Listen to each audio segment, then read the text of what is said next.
박수 안 쳐야 되는데. 이번 코스에서는요, 종합부동산세에 대한 내용과 그리고 양도소득세에 대한 내용을 중점으로 설명드리겠는데, 종합부동산세에 대한 내용은 재산세하고 연관됐어요. 그래서 재산세에 대한 내용을 종부세에 관계된 내용으로서 설명해 드릴 것이고, 그리고 또 조세 총론에 대한 내용이 재산세에 대한 내용과 연결된 내용이 있으니까 복습 겸 해가지고 유인물에 대한 내용을 읽어드릴게요. 페이지 유인물에서 1페이지 보시면 되는데, 전번 시간에 나눠줬던 유인물 있을 거예요. 안 가져왔으면 옆에 분 거 보시면 됩니다. 그냥 진도 나가겠습니다. 복습하지 않고요. 진도 나가겠습니다. 진도에 대한 이로서 189페이지 보시면 재산세에 대한 내용이 나오는데, 거기에서 재산세에 대한 내용으로서는 종합부동산세에 관계 있는 것에 대한 내용을 연결해서 설명해 줄게요. 자, 먼저 어떠한 세금인지 그 세금에 대해서 이해하려면은 그 세금에 대한 법률적 근거를 먼저 보시는 게 낫습니다. 그 법률적 근거에 대한 내용이 바로 세원에 대한 내용으로서 세자 앞에 적어진 단어부터 시작하는데요. 여기서 재산세 이렇게 적어졌으니까 세자 앞에 재산.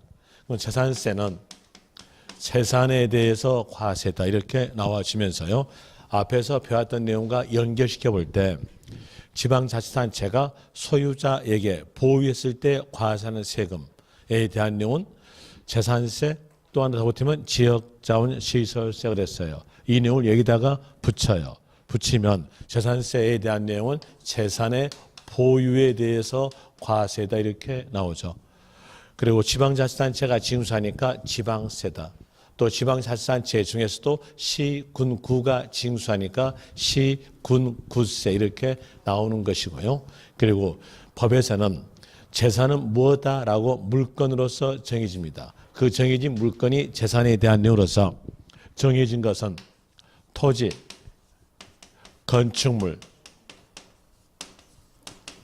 주택, 선박, 항공기 요 5가지에 대한 내용을 재산이다라고 정해져 있어요. 이 5가지를 보유했을 때에 지방자치단체 중 시, 군, 구가 재산세를 소유자로부터 징수한다 이렇게 나오죠. 이 내용에 따라서 교재에 대한 내용 이제 체킹할 수 있을 거예요. 체킹에 대한 이유로서 볼 때 189페이지에서 1가로 의에서 재산세는 기준일, 그 기준일 밑줄 재산세에서 법에서 정한 날짜는 6월 1일이라고 앞에서 배웠었죠. 앞에서 배웠던 내용으로서 납세무 성립 시기 배웠어요. 성립 시기에 대한 내용으로서는 일반적으로서는 세원을 갖추었을 때 성립된다 이렇게 나와주는데, 매년마다 징수하는 세금은 법에서 날짜를 정한다 이렇게 나오죠. 정한다 뜻으로서 기준, 날로 정하니까 1, 며칠로 정했냐면 6월 1일로 정했어요. 재산세, 종합부동산세, 지역자원시설세가 보유세금이죠. 보유세금이니까 기준일로서 매년마다 징수하는 세금입니다. 6월 1일 되고요. 그리고 그 옆에서 열거된 과세 대상을 보유하는 자, 여기서 과세 대상 하면은 재산을 말합니다. 재산에 대한 이로서 방금 말씀드렸던 거 토지, 건축물, 주택, 선박, 항공기 이 5가지를 말해주고요. 그리고 그 옆에서 물건, 소재지를 관할하는 시장, 군수, 구청장 이렇게 나오는데, 여기에서 보니까 관할자가 보이죠. 앞에서 배웠을 때 문장에서 납세지 아니면 관할 이 말이 나왔으면 이 납세지와 관할에 대한 내용을 문제 키로 잡고 해당된 세금이 적어질 건데, 그 세금에 대한 내용이 국세인가 지방세인가 보고 지방세였다면 물건 나오면서 소재지 갑니다. 그럼 여기에 대한 이유로서 재산세가 지방세니까 물건 나오겠죠. 물건으로서 재산, 그리고 그 옆에 소재지, 소재지에다가 동그라미 치시고요. 그리고 시군 구의 경비로 사용되는 세금이니까 끝에서는요 시군 구 이렇게 나오겠죠. 그리고 그 옆에서 고지서를 발부하는 보통 징수 하는 지방세이다. 앞에서 배웠던 내용으로서 뭘 배웠냐면 납세의무 확정 배웠어요. 납세의무 확정이란 말은 납세 의무에 대한으로서 세금액 산정을 말합니다. 세금의 산정에 대한 내용으로서는 두 방법 중에 하나는 신고. 신고란 말은 납세 의무자의 신고에 의해서 세액이 정해진 경우를 말해주고, 결정이란 말은 과세권자가 세액을 산정하여서 고지서 발부되는 걸 결정 그럽니다. 그 구별점에 대한 내용은 보유에 관한 세금은 결정으로서 나와지고 보유 외의 세금은 신고입니다. 취득세는 신고 되겠죠. 등록민호세도 신고고요. 재산세는 결정입니다. 결정이니까 고지서 발부로서 징수한다. 고지서 발부로서 징수하는 걸 보고 보통 징수 그래요. 그래서 그 밑에 보니까 보통 징수 방법으로 징수하는 방법 나오죠. 거기다가 적으세요. 가산세 규정은 없다 라고 적으세요. 가산세는 없다. 신고에 의존해서 세금액을 산정되는 경우에 대한 내용은 가산세 규정이 있습니다. 하나, 결정에 의해서 고지서 발부로서 징수하는 세금으로서는 의무를 주어지지 않았으니까 가산세 규정은 없다 이렇게 나와져요. 그리고 모든 세금은 가상금은 있습니다. 여기 재산세도 세금에 대한 내용이니까 가상금은 있겠죠. 거기다가 적는 것은 가산세는 없으나 가상금은 있다 라는 의미로서 적으시면 될 것이고요. 그리고 이 가로 특징에 대한 내용으로서 동그라미 1번, 동그라미 1번에 대한 내용은 그냥 읽어보시면 됩니다. 동그라미 1번에 대한 내용은 매년마다 징수한다 이런 내용으로서 적어진 것이 동그라미 1번에 대한 내용이고요. 동그라미 2번에 대한 내용을 여러분들이 아셔야 될 내용인데, 여기에 대한 내용은 재산세에서 가장 기본적 내용입니다. 이 내용을 모르시면은 재산세에서 전혀 이해가 안 가요. 그러니까 이 내용에 대해서 체킹되는 것은 재산을 중심으로 과세하는 물세다. 거기다가 밑줄 치면 됩니다. 여기서 재산을 중심으로 과세하는 물세란 말은 물건별 과세다 라는 내용으로서 되는 거죠. 거기다가 적는 것은 물건별 과세라고 적으시면 돼요. 여러분 교재에서는 재산을 중심으로 과세한 물세다 이렇게 적어지는데, 다른 교재에서는 물건별 과세, 또 다른 교재에서는 같은 뜻에 대한 내용으로서 개별 과세, 또 다른 교재에서는 같은 뜻에 대한 내용으로서 개별 자산별 과세, 다 같다 생각하시면 돼요. 같다 생각하시면서 거기에 대한 내용은 물건별 과세다 라고 아시면 되죠. 물건별 과세 이 내용으로서 아시면 되는데, 여기에 대한 내용을 이해하려면 흐름상으로서 살펴보면 금방 이해할 수 있어요. 자, 그래서 이렇게 가정합시다. 토지를 취득하였다. 그러면 적용되는 세금은 취득세가 적용이 되겠죠. 그 취득세는 취득할 때마다 납부합니다. 토지를 취득했음으로써 취득세 납부하고요. 그리고 토지를 보유하죠. 보유함으로써 적용되는 세금은 재산세가 적용돼요. 재산세는 매년마다 징수케 하니까 이 소유자가 토지를 보유함으로써 재산세로서 매년마다 납부하시다가 어느 시점에 요 토지 위에 상가, 건물을 신축하였다고 하였으면 신축이니까 원시 취득으로서 취득행위가 이루어짐으로써 취득세 납부하겠죠. 취득세 납부하고 그리고 또 이 상가 건물을 보유합니다. 적용되는 세금은 재산세 되겠죠. 어때요? 여기에 대해서 보니까 따로따로 과세죠. 이게 바로 물건별 과세다. 같은 말로서 자산별 과세 이런 의미로서 나와져요. 개별 과세 이렇게 나오는 거죠. 이 내용을 알려주기 위해서 법전에서는 이렇게 표현돼요. 각 구분에서 고지서가 나간다. 이런 의미로서 적어지죠. 그 내용에 대해서는 뒷페이지에서 적어집니다. 뒷페이지 폈다가 다시 옮겨요. 뒷페이지 보시면은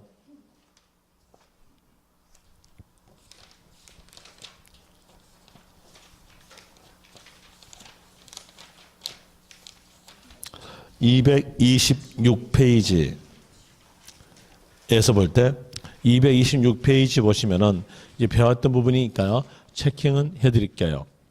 기준일, 재산세에서 기준일은 6월 1일. 거기 체킹하시고요. 그리고 그 밑에다가 적으세요. 적는 것은 비교 해가지고 주민세. 자, 주민세 앞에 어떤 글자가 있든 신경 쓰지 마시고요. 주민세가 나온다면 그때에 대한 내용의 기준일인데 7월 1일이다. 이렇게 적으세요. 7월 1일.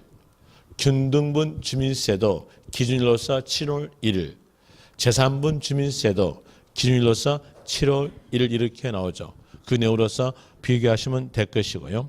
그리고 이 가로 납기. 납기에 대한 내용은 전문 코스에서 배웠으니까 그냥 읽어만 드릴게요. 납기에 대해서 토지에서 재산세 납부 기간은 9월 16일부터 9월 30일. 건축물에 대한 재산세 납부 기간은 세 크기에 관계없이 7월 16일부터 7월 31일까지고요. 주택에서 납부 기간에 대한 내용에 대해서 2분지 1은 7월 16일부터 7월 31일까지, 나머지 2분지 1은 9월 16일부터 9월 30일까지이고요. 주택의 세액 금액이 20만 원이었으면 일괄고지합니다. 일괄고지에 대한 이유로서 7월 16일부터 7월 31일까지 이렇게 나와주는데 거기서 조심하실 점, 주택입니다. 토지 아니에요. 주택에서 20만 원이었을 때에 일괄고지한다.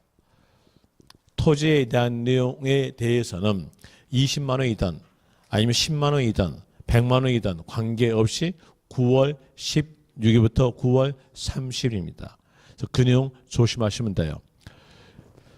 그다음에 그 옆 페이지에서 3가로 납세지 나오죠. 납세에 대한 내용도 전문에서 배웠죠. 문장을 쭉 가볼 때 납세지 이 말 나왔으면 해당된 세금이 국세인가 지방세인가 보고 해당 세금이 지방세였다면 물건 넣으면서 소재지 갑니다. 이 재산세에 대한 내용이 지방세니까 물건 나오겠죠. 자, 물건이 토지였으면 토지 소재지 시, 군, 구 되겠죠. 거기서 적으세요. 토지 소재지 시, 군, 구. 시, 군, 구를 적어주시면 됩니다. 그리고 건축물이었으면 건축물 소재지 시, 군, 구. 주택이었으면 주택 소재지 시, 군, 구 이렇게 나오죠. 그리고 선박에 대한 내용과 항공기는 여러분 시험에서 답으로 나오지 않아요. 답으로 나오지 않으니까 그건 읽어보시면 됩니다. 4가로 징수 방법으로서 보통 징수. 보통 징수로서 기억에서 지자체장이 세액을 산정하여 보통 징수 방법으로 징수한다. 보통 징수 밑에다가 적는 것은 고지서 발부로서 징수. 고지서 발부로서 징수하는 거니까 신고 의무를 주지 않았죠. 그러니까 가산세가 없다 이게 나오는 겁니다. 그리고 그 고지서에 납부기간까지 납부하지 않았으면 연체이자 성격의 벌칙금은 있는 겁니다. 가산세는 없으나 가산금은 있다. 이런 요로서 나올 것이고요. 그리고 또 니은에서 고지서 발급. 이게 바로 물건별 과세를 알려주는 문장이었어요. 먼저 읽어드리면 재산세를 징수하려면 토지, 건축물, 주택, 선박, 항공기로 구분한 고지서에 과세표준과 세액을 적어 늦어도 납기 개시 5일 전까지 발급하여야 한다. 나오는데 여기에서 납부 개시 5일 전이란 말은 여러분 시험에서 맞게 주어져요. 맞게 주어지니까 그 숫자에다가 포인트 잡지 마시고 포인트 잡는 것은 구분 고지한다. 구분한 고지서에 거기다가 밑줄 치고 구분한이라는 단어에다가 동그라미 치면 돼요. 이제 보니까 구분한 고지서에 이렇게 나오보니까 각기 물건마다 고지서 나가죠. 토지를 보유했으면 토지에 대한 지산서로서 고지서 나가고요. 또 건축을 보유했으면 건축물 지산서로서 고지서 나간다 하는 내용으로서 이 내용이 바로 물건별 과세다. 이걸 알려준 겁니다. 여기에서 꼭 기억하실 것으로서 구분 고지한다. 이 내용을 기억하시면 됩니다. 그 다음에 또 다시 동그라미 3번에 대한 내용이 전번 시간에 배웠던 내용이에요. 소액 징수 면제 배웠었죠. 세기 2,000원 미만이면 징수하지 않는다. 거기다가 밑줄 치면 됩니다. 세기 2,000원 미만이면 징수하지 않는다. 에다가 밑줄 치고요. 그리고 거기다가 적으세요. 2,000원인 경우는 징수한다 라고 적으세요. 미만일 때 징수하지 않는 거지 2,000원인 경우에서는 징수되는 겁니다. 그 내용으로서 적고요. 그리고 뒷페이지에서 229페이지에서 물납에 대한 내용도 배웠었죠. 물납에 대한 내용으로서 물납은 물건 납부를 말합니다. 여러분 시험 범위 내에서 물납이 인정되는 세금은 재산세만 인정. 그럼 재산세가 지방세에 대한 내용이니까 국세에서는 물납이 없다는 걸 알 수 있겠죠. 거기다가 적으세요. 재산세만 인정이라고 적으시면 됩니다. 그리고 재산세에서 물납에 대한 조건에 대한 뒤에서는 물천 그랬어요. 물천이니까 재산세 납부세 1천만 원 초과에다가 밑줄. 그리고 그 옆에서 납세의무자 신청 밑줄. 그리고 그 밑에 줄에서 관할구역에 있는 부동산에다가 동그라미. 관할구역 내 부동산으로서 물납하게 할 수 있다 이렇게 나오죠. 그리고 이 가로에서 동그라미 1번 재산세를 물납하려는 자는 밑줄. 그 줄 끝에서 납부기한 10일 전까지 밑줄. 그리고 그 줄 끝에서 신청에다가 밑줄. 물납 신청에 대한 내용은 납부 기한보다 앞으로 땡깁니다. 여러분 시험에서 10일이라는 숫자는 맞게 주어지니까 거기서 땡긴다라는 이유로서 전에다가 동그라미 치세요. 전까지 신청입니다.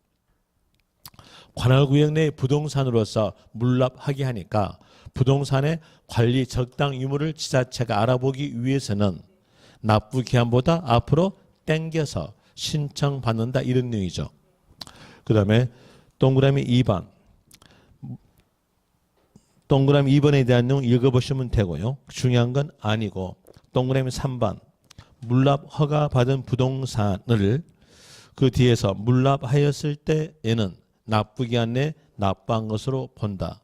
당연한 얘기니까 충분히 알 수 있을 것이고요. 그리고 또 기억에서 시장 군수 구청장은 물납 신청받은 부동산이 관리 처분 부적당하다고 인정되는 경우는 허가하지 않을 수 있다. 관리 처분이 부적당하니까 물납 허가하지 않을 수 있다. 이런 뜻일 것이고 그리고 뒷페이지에서 니은에서 납세 의무자가 그 밑에 줄에서 시, 군, 구의 관할구역에 있는 부동산으로서 관리 처분 가능한 다른 부동산으로서 변경 신청한 경우는 변경 허가할 수 있다. 당연하겠죠. 징수해야 되니까 관리 가능한 다른 부동산으로서 변경 신청했음으로써 허가할 수 있다 이렇게 나와지고요. 그 다음에 그 옆 페이지에서 네모 3번 분납. 분납도 배웠죠. 재산세에서 분납에 대해서 지방세에서 분납이 있는 세금은 재산세만 있습니다. 거기다가 적으세요. 지방세에서 분납이 있는 세금은 재산세만 인정. 그리고 재산세에서 분납에 대한 조건은 분오, 납부세 500만 원 초과였을 때 500만 원 초과에다가 밑줄, 그 밑에 줄에서 일부란 단어에다가 동그라미, 일부분에 대해서 2개월 내 분납, 2개월 내 분납에다가 밑줄. 그리고 이 가로에 대한 내용으로서 분할 납부의 기준인데 거기에 대한 내용이 일부예요. 그런데 일부적 내용을 엄청나게 어렵게 표로써 적어놨으니까 간결하게 풀어줄게요. 500만 원 초과에서부터 분납이 시작되니까 500만 원 초과에서 1000만 원 이하였다면 그때는 500만 원 초과된 금액으로서 분납된다 라는 내용이 바로 첫 번째 칸이고요. 두 번째 칸에 대한 내용은 1000만 원 초과였다면 2분지 1 금액으로서 분납되겠다는 뜻이에요. 여기서 이해하면 앞에 숫자를 포함하죠. 앞에 숫자가 50%니까 2분지 1 포함하니까 분납되는 금액의 일부는요 2분지 1 금액이다 이렇게 나오는 것이고요. 그리고 3가로에서 동그라미 1번 분납하려는 자는 그 옆에 납부기한까지에다가 동그라미, 그리고 그 줄 끝에서 신청서에서 신청에다가 밑줄. 이제 분납의 신청은 납부기한 내까지 신청한다는 거죠. 이제 구별하시면 돼요. 물납은 신청에 대한 내용이 납부기한보다 앞으로 땡긴다. 그리고 분납은 땡기지 않는다. 납부기한 내 신청이다. 이렇게 나와주고요.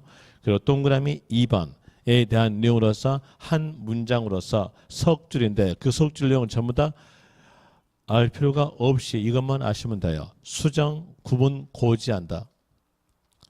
수정하여 구분, 고지한다. 그러면 분납일 때 고지서가 몇 장 나간다는 뜻이겠습니까? 2장.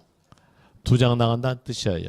그런 내용으로서 되는 것이고요. 또 뒷페이지에서 배웠던 부분이 있으니까 체킹하는데 235페이지에서 네모 6번 재산세에서 부가세.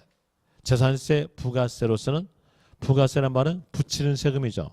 재산세에 붙여서 징수하는 세금은 지방교육세. 지방교육세에다가 밑줄 치면 됩니다.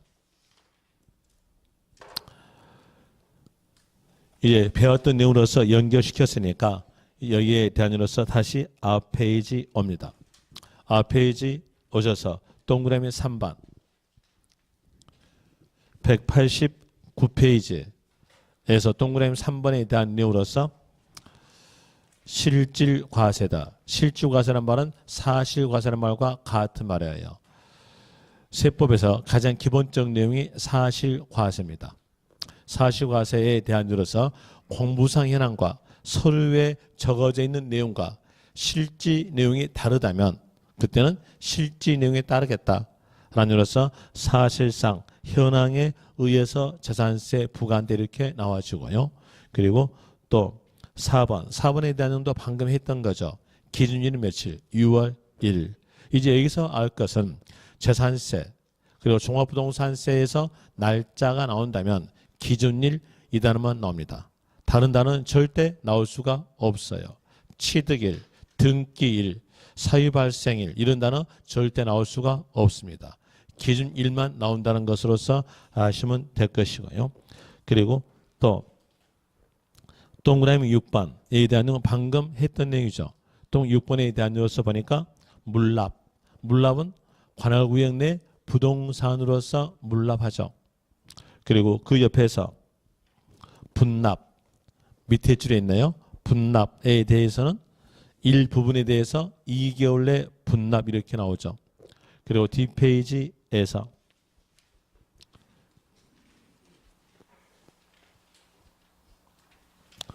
동그라미 8번 보시면 8번에 대한 으로서 고지서 한 장당 재산세 세액이 2,000원 미만인 경우는 징수하지 아니한다. 이게 뭘까요? 아까 체킹했던 소액 징수 면제입니다. 2,000원 미만일 때 징수하지 않습니다. 2,000원인 경우는 징수된다. 이렇게 나와 주는 것이고요. 그리고 이제 그 밑에서 네모 2번 과세 대상. 이 과세 대상에 대한 내용은 이중과세를 방지하기 위해서 어떤 물건에서는 어떤 물건을 제외하겠다. 이런 내용으로서 적어진 내용이 과세 대상이에요. 자, 한번 여기서 봅시다. 여기서 건축물 보세요. 건축물요. 자, 건축물에 대한 내용은 여러분들이 공법에서 건축법 배울 때에 건축물의 뜻이 적어져요. 그 뜻에 대한 내용과 같이 연결해 볼 때 건축물은 지붕과 기둥 또는 벽을 말하며 하면서 부속된 내용이 쭉 적어집니다. 부는 본에 따라가니까 본 가지고 볼 때에 자, 여기까지가 본인데 본에서 지붕과 했으니까 and 또는 했으니까 OR에 대한 내용은 전자일 수도 있고 후자일 수 있다. 이렇게 생각하시면 이제 딱 맞게 문맥이 맞춰져요. 여기에서 전자부터 먼저 하죠. 전자로서 지붕과 기둥에 대한 내용 건축물입니다. 후자가 벽, 앞에가 end가 있죠. end가 있으니까 연결시키면 지붕과 벽, 이것도 건축물입니다. 그럼 건축물에 해당이 되려면 지붕이 있어야 된다는 뜻이에요. 그럼 여기에서 볼 때 주택에 대한 내용도 지붕이 있는 겁니다. 그럼 주택에 대해서 지붕이 있음으로써 이게 건축물이에요. 그럼 주택을 보유했을 때 건축물이니까 건축물로서 고지서 나가지고 주택이니까 주택에 대한 내용으로서 고지서 나간다면 고지서가 2번 나가죠. 2번 나가니까 이때에 대해서 이중과세를 방지하기 위해서 건축물에 대해서 뜻이 적어져요. 건축물에는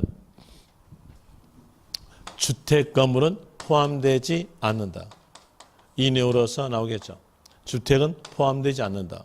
주택은 포함되지 않으니까 이 건축물에 대한 내용은 주거 외 용도의 건물을 말한 것이 건축물이었어요.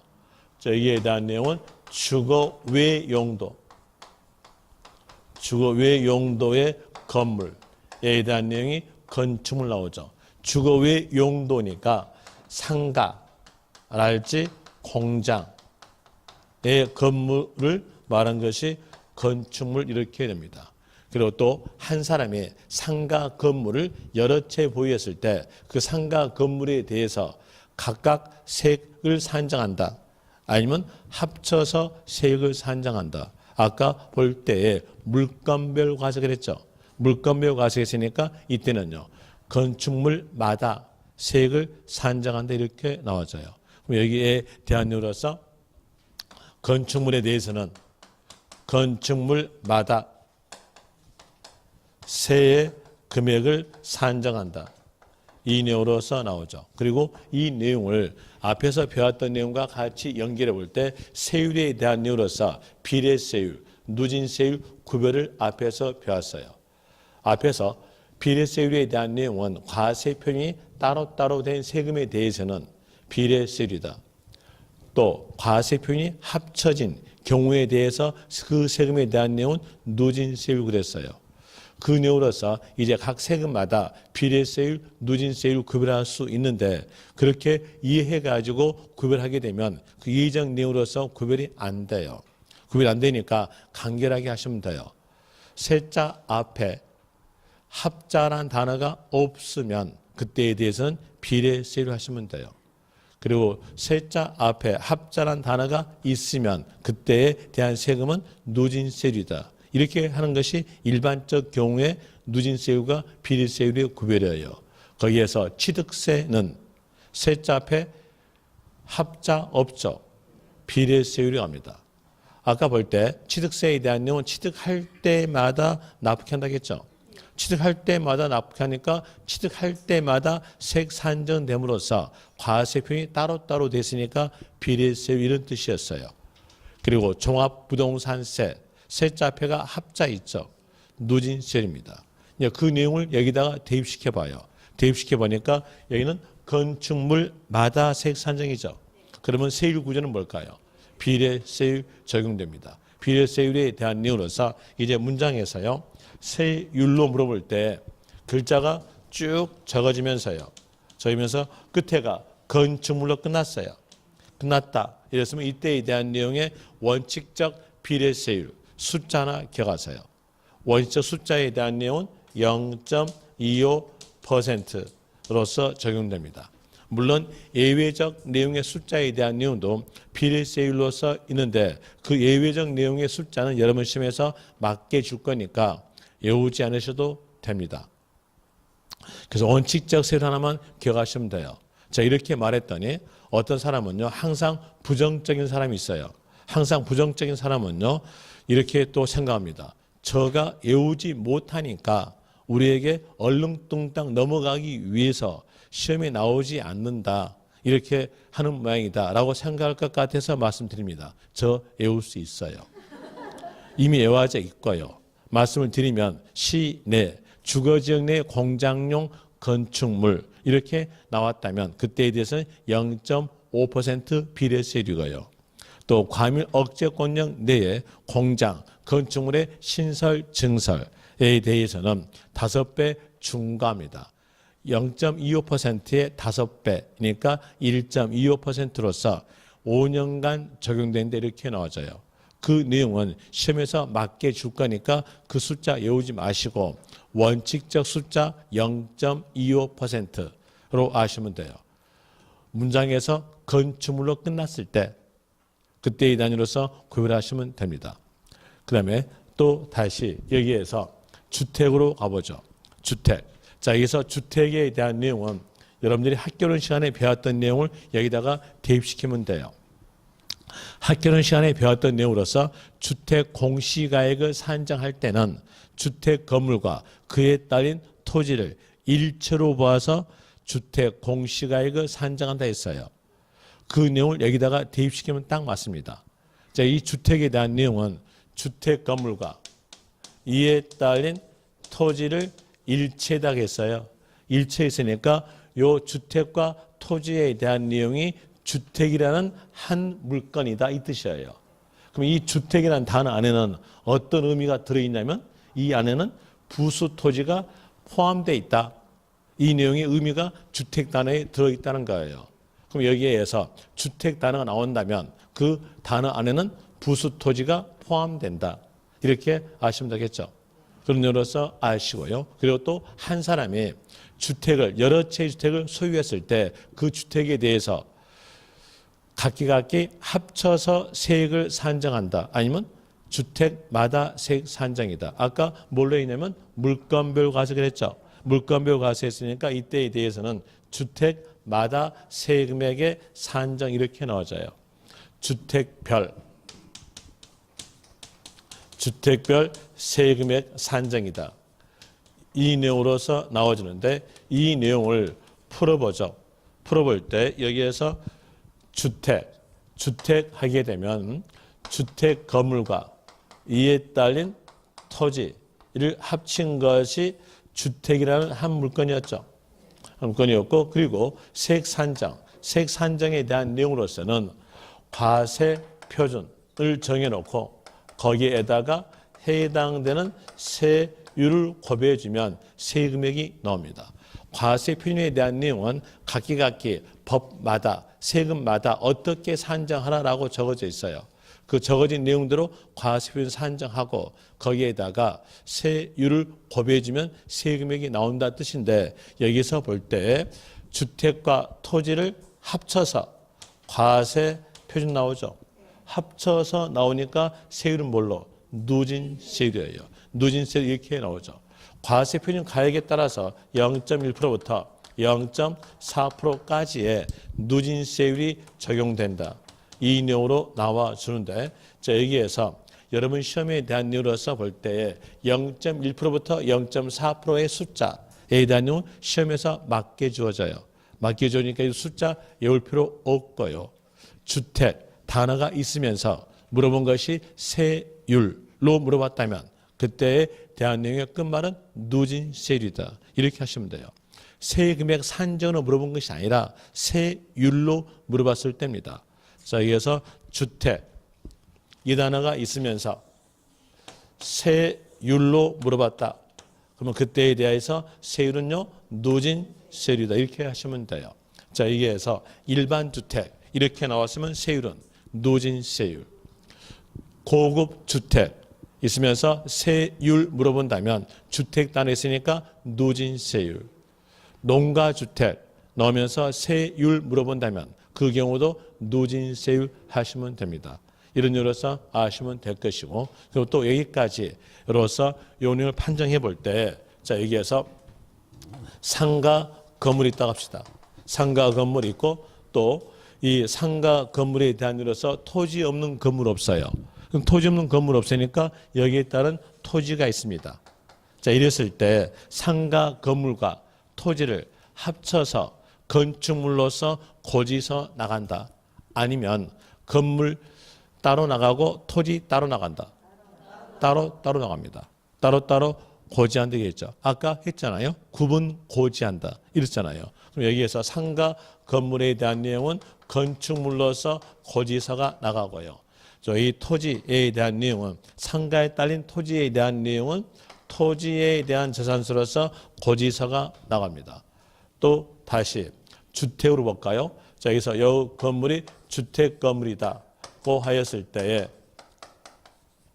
토지 없는 건물 없으니까 여기에 딸린 토지가 있을 거란 얘기예요. 이랬을 때 이 주택 건물과 토지를 합쳐서 고지서 나간다. 아니면 따로 고지서 나간다. 이건 합쳐 나갑니다. 합쳐가지고 한 장으로 나간다는 얘기예요. 여기는 두 장 나가는 것이고요. 여기는 합쳐서 한 장 나가니까 주택 건물과 토지를 합쳐서 한 장의 주택이란 재산세로서 고지서가 나간다. 이렇게 나와져요. 그럼 세액 산정으로 물어본다면 여기 주택과 토지를 합쳐서 각기 세액을 산정한다. 이렇게 되겠죠. 그래서 각 주택마다 세액 산정이니까요. 이런 요로서 되는 겁니다. 이 내용은 이제 알 수 있겠죠. 충분히 알 수 있을 것이고요. 그리고 또 다시 여기에 대한 내용을 여러분들이 공법에서 주택법 배울 때에 별장의 뜻을 배웠어요. 그 별장의 뜻에 대한 내용을 여기다가 연결시켜요. 연결시켜 볼 때 별장의 뜻에 대한 내용은 엔드 조건입니다. 세 가지를 전부 다 갖추었을 때 별장 그러죠. 주거용 건물로서니까 엔드. 늘 주거 용도로 사용되지 아니하고 고니까 엔드. 휴양 용도로 사용된 건물에 대한 내용이 바로 별장 그래요. 그럼 여기서 볼 때 주거용 건물로서 그랬어요.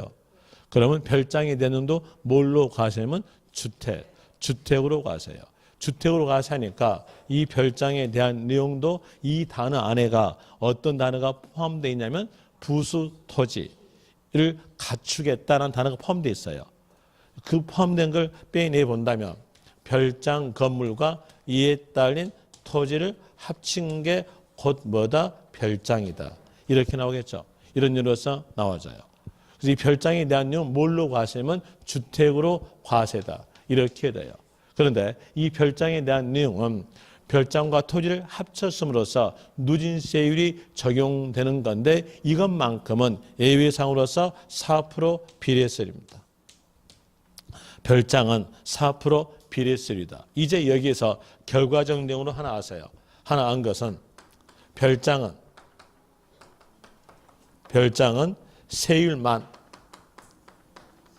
세율만 주택에 따르지 않고 나머지는 주택에 따른다.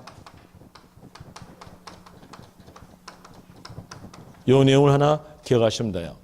별장은 세율만 주택에 따르지 않고 세율이 몇 프로니까요? 4%니까. 나머지는 다 주택에 따른다. 이 결과적 내용으로서 알고 있으면 어떻게 응용된 내용의 문장이 나온다 하더라도 여러분이 충분하게 그 문장에 대해서 화장발만 안 섞은다면 맞는지 틀렸는지 구별이 가능합니다. 자, 여기에서 한번 해봅시다. 별장과 주택에 대한 재산세 세율은 누진세율로서 동일하다. 틀렸죠? 별장에 대한 내용은 4% 비례세율, 주택은요 누진세율로 되는 거죠. 그럼 이 문장은 틀린 겁니다. 또 다시 별장과 주택에 대한 납부 기간은 주택의 납부 기간에 따른다. 맞겠죠? 세율만 안 따르고 나머지는 다 주택에 따르거든요. 그 내용으로서 이 내용은 맞는 문장입니다. 이제 이런 내용으로서 하나 기억하시면 돼요. 이렇게 기억하시고 이제 여기까지 내용을 볼 때에 이 토지, 요 부수 토지에 대한 내용은 뭘로 가세? 주택 과세. 또 별장 부수 토지에 대한 내용도 뭘로 가세? 주택으로서 과세됩니다. 이 내용에 따라 가지고 토지에 대한 내용과 연결시켜 볼 때 토지에 대한 내용은 포괄적 내용이에요. 포괄적 내용으로서 농지도 토지, 주택 부수 토지도 토지, 임야도 토지로 되니까 주택 부수 토지에 대한 내용이 토지임으로 인해서 토지에 대한 내용의 재산세로서 고지서 나가지고 또 주택 부수 토지가 주택이니까 주택으로서 고지서 나간다면 이건 이중과세겠죠. 고지서가 2번 나가니까 이중과세라는 것을 방지하기 위해서 이 토지에 대해서도 법이 나온다는 얘기예요. 이 나온 법에 대한 내용으로서는 주택 부수 토지 제외 이렇게 나오겠죠. 또 별장 부수 토지에 대한 내용도 제외 이렇게 될 거예요. 제외 이렇게 나올 것이고요. 그리고 또 여기에 대해서 주택 부수 토지와 별장 부수 토지를 제외한 모든 토지에 대한 내용이 바로 토지에 대한 내용의 뜻이었어요. 모든 토지에 대한 내용이니까 공부에 등록된 토지뿐만 아니라 그 밖에 사용되는 토지를 포함한다 이렇게 나와져요. 여기서 공부에 등록된 토지란 말은 여러분들이 지적법에서 배웠던 내용대로 28가지의 지목을 말합니다. 서류에 적어졌던 지목에 대한 내용이 바로 공부에 등록된 토지예요. 그리고 그 밖에 했으니까 공부에 등록된 토지 외겠죠. 등록된 토지 외니까 뭘 의미했냐면 미등록 토지까지 포함한다는 겁니다. 여러분 시험에서 공부에 등록된 토지 이 말은 맞게 적어져요. 맞게 적어지니까 거기다가 포인트 잡지 마시고 포인트 잡는 것은 미등록 토지를 포함한다. 여기에다가 포인트를 잡으시면 돼요. 미등록 토지를 포함한다. 이렇게 잡으시면 되겠죠. 여기까지에 대한 내용으로서 190페이지에서 1가로에 토지 나오죠. 토지에다가 적으세요. 적어진 것이 주택 부수 토지 제외라고 적어졌죠. 거기다 다시 컴마 찍고요. 하나 더 추가시켜서요. 별장 부수 토지 제외.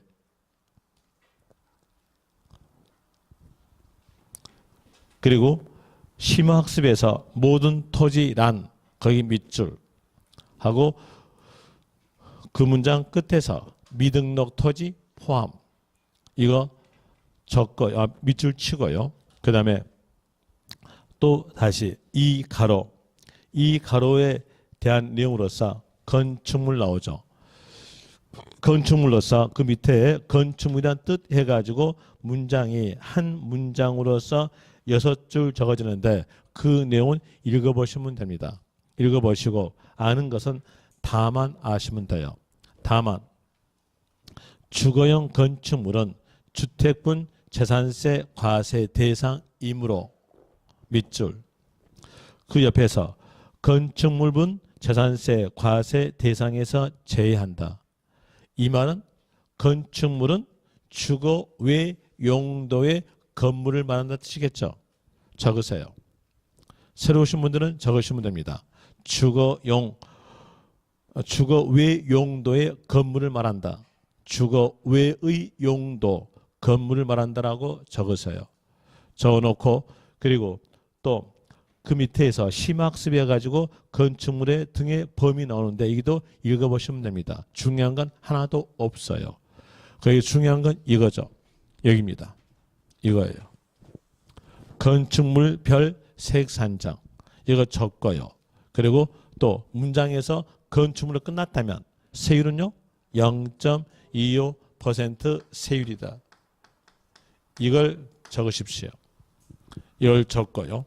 그 다음에 3가로에서 주택에서 그 옆에 공간이 있죠. 그 공간에다가 이걸 다 적으십시오. 여기에 대한 내용은 뒤에서 설명이 돼요. 설명되는데 뒤에 설명에 대한 내용은 아주 복잡하게 적어졌으니까 간결하게 요 내용을 거기에다가 적어놓고 기억하시면 돼요. 적었다 치고요. 그리고 문장에 대한 내용으로서 해석해 줄게요. 동그라미 1번 보시면 의 나오죠. 그 의 밑에 줄에서 경우 나와요. 그 옆에에 대한 내용이죠. 토지와 건축물 범위에서 주택은 제외한다. 일단은 거기다가 밑줄. 이 문장에 대한 내용은 두 개에 대한 내용을 한 문장으로 만든 거예요. 자, 하나씩 해볼 때 토지의 범위에서 주택은 제외한다. 이 말은 토지니까 주택 부수 토지를 제외한다. 이 뜻이고요. 그리고 또 하나 건축물 범위에서 주택은 제외한다. 자, 건축물 범위에서 주택 건물은 제외한다. 요 두 개의 내용을 합쳐진 것이 요 한 문장에 대한 내용이었어요. 그럼 이제 아까 나눴던 내용으로 세보니까 자, 이 토지에는 주택 부수토지 별장 부수토지 제외되겠죠. 이 내용이고요. 그다음 또 건축물에는요 주택 건물은 제외. 이런 내용을 하나의 문장으로 만들었다는 겁니다. 그리고 또 D페이지 가셔서 기억, 니은번 먼저 예습은 안 해올 것 같을 거니까 예습 차원에서 읽어드리고 나서 설명해 드릴게요. 니은에서 주택의 부수토지 경계가 명백하지 아니한 경우 밑줄. 그리고 그 옆에서 바닥면적 10배에다가 밑줄 치고 밑에다가 적는 것은 재산세, 종합부동산세에서 적용이라고 적으시면 됩니다. 재산세, 종합부동산세에서 적용. 이 말은 양도소득세는 이 내용이 아니란 얘기예요. 적용되는 것은 재산세와 종합부동산세에서 적용되는 내용입니다. 자, 그럼 이제 설명드릴게요. 예습했으니까 설명드리는데 여기 주택의 부수토지의 경계가 명확하지 않는 경우에 대한 내용 여러분 상식적으로 생각할 때 부수토지 경계가 명확하지 않는 경우는 거의 없어요. 거의 없는데 거의 명확한데 여기에서 왜 명확하지 않는 경우가 발생하는 거라고 생각할 수 있는데요. 거기에 대한 내용 나타나져요. 어떻게 나타나냐면 소유자가 한 사람이고 그리고 사용 용도가 두 개인 경우에서는 경계가 명확하지 않습니다. 왜? 소유자가 한 사람이니까요. 이렇게 봅시다. 여기에서 이렇게 임야, 이 임야에 대한 내용을 취득했어요. 취득하고 임야를 보유하죠. 그러면 토지에 대한 재산세로서 매년마다 거기서 나가겠죠. 토지분 재산세로서 매년마다 재산세로 납부하고 계시다가 어느 시점에 이 토지에다가 주택을 신축하였어요. 신축하였다. 이랬으면 이제 여기에 대해서는 뭘로 거기서 나갈까요? 주택으로서 거기서 나가는데 주택은 주택과 그에 딸린 토지를 합친 것이 주택이죠. 그럼 여기에서 여기에 대한 주택 부수 토지에 대한 내용과 그리고 임야가 경계가 명확합니까? 한 사람 소유권자니까 명확하지 않아요. 명확하게 만들어줘야 돼요. 왜? 여기는 뭘로 거기서? 토지로요. 여기는 뭘로? 주택으로. 이렇게 거기서 나가니까 여기에 대해서 명확하게 만들어줘야죠. 만들기 위해서 법이 나온 거죠. 법은 바닥 면적 몇 배까지? 10배까지 난 겁니다. 그럼 얘가 10배였다고 치면은요. 10배를 초과된 나머지 부분은 뭘로? 토지로서 하는 거예요. 하고 10배까지는요. 주택으로서 고지서가 나간다는 거죠. 이 내용이 바로 주택, 부주택의 경계가 명확하지 않았을 때 바닥면적 10배까지를 재산세에서 종합부동산세에서 요 법이 나온 겁니다. 그 다음에 동그라미 4번 겸용주택. 겸용주택은 주거와 주거 외 용도가 가치 있는 주택. 이걸 보고 겸용주택 그래요. 자, 여기에서 볼 때에 이 건물이 주거와 주거 외가 가치 있다. 이게 바로 겸용주택이죠. 여기에서 이제 세율에 대한 볼 때에 이 주거 외 부분은 0.25%의 비례세율. 여기는 주거는요. 주택이니까 누진세율. 세율 구조가 다르죠. 세율 구조가 다름으로써 어느 부분을 누진세율 적용하겠다라고 법이 나온다는 얘기예요. 그게 바로 겸용주택입니다. 거기에 대해서는 두 가지 경우로서 나오죠. 한 가지 경우에 대한 내용은 한 동, 한 가지 경우에 대한 내용은 한 구, 이렇게 두 가지 경우로서 나오는데 그 경우에 대해서 먼저 체킹부터 하고 나서 설명드릴게요. 동그라미 1번에서 한 동 나오죠. 동자에다가 동그라미. 그리고 그 문장 끝에서 주거용으로 사용되는 부분만을 주택으로 본다. 거기다가 밑줄. 그리고 니은에서 한 구, 구자란 단어에다가 동그라미. 구자란 단어 보자마자 그 문장 끝 가세요. 끝에서 50% 이상이면 주택으로 본다. 거기다가 밑줄. 이 내용의 설명에 대해서는 10분 쉬었다가 설명드리겠습니다.